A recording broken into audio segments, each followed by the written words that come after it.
Assalamualaikum warahmatullahi wabarakatuh. Pangaken nami kula Rizka Nagita Maharani, kula absen 28. Kula kelas sedasa MPLB 3. Teng mriki kula ajeng maosake geguritan. Judulipun Sekolahing Karya Perkantoran. Kula sekolah teng SMK mendhet jurusan perkantoran. Saben dinten kula dilatih tata titi, ngudi adab luhur, cara bicara ingkang alus lan ora kesusu. Saben dinten Selasa ngadhep ing komputer, dilatih nganggo komputer.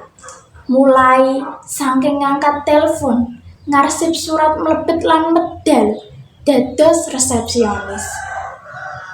Lan iku ajaran kula saben dinten produktif.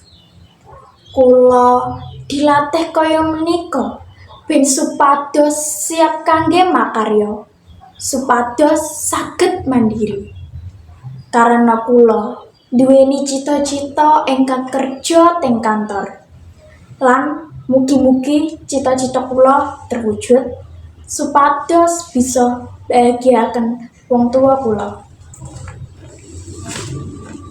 Cekas menten geguritan saking kula. Matur suwun. Wassalamualaikum warahmatullahi wabarakatuh.